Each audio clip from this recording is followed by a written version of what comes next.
Friends, welcome to delta news.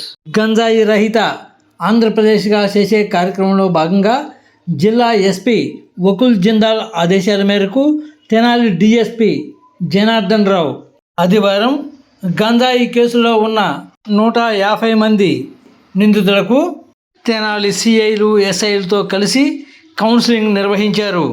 గంజాయి విక్రయించిన వినియోగించిన కఠిన చర్యలు తీసుకుంటామని ఈ సందర్భంగా డిఎస్పీ హెచ్చరించారు. దీనికి సంబంధించి డిఎస్పీ జనార్దన్ రావు వెల్లడించిన వివరాలు ఇలా ఉన్నాయి.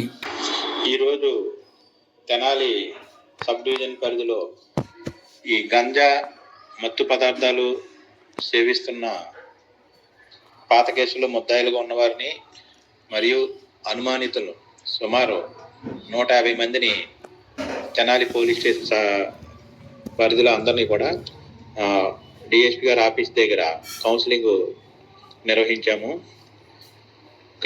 గుంటూరు జిల్లా ఎస్పీ శ్రీ వకుల్ జిందాల్ ఐపీఎస్ గారు మాకు ఈ గంజాయి కానీ మత్తు పదార్థాలు సేవించిన డిటెక్ట్ చేసే టెస్టింగ్ కిట్లు 100 మందికి మాకు సప్లై చేశారు.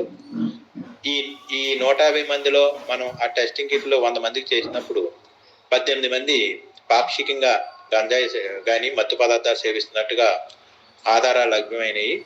వారిని పోలీస్ స్టేషన్ పరిధిలో విచారించి వారి కౌన్సిలింగ్ చేసి వారిని ఆ మత్తు పదార్థాల బారి నుండి బయటపడేయడం మరియు వాళ్ళకి ఆ గంజాయి కానీ మత్తు పదార్థాలు ఎక్కడి నుంచి వచ్చాయనే సోర్స్ని మేము కనుక్కోవడం జరుగుతుంది.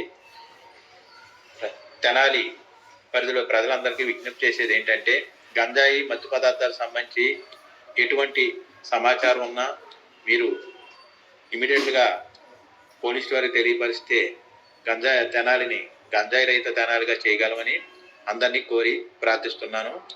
దీనికి ప్రజలందరూ సహకరించాలి. Thank you. ఫ్రెండ్స్, నాణ్యమైన పొట్టేళ్ల కొరకు ఈ కింది అడ్రస్ను సంప్రదించండి. ఫ్రెండ్స్, లేటెస్ట్ న్యూస్ అప్డేట్స్ కోసం ఇప్పటివరకు మీరు మా ఛానల్ను సబ్స్క్రైబ్ చేసి ఉండకపోతే వెంటనే సబ్స్క్రైబ్ చేసుకోండి. అలాగే లైక్ చేసి మా ఛానల్ ఫాలో అవ్వండి.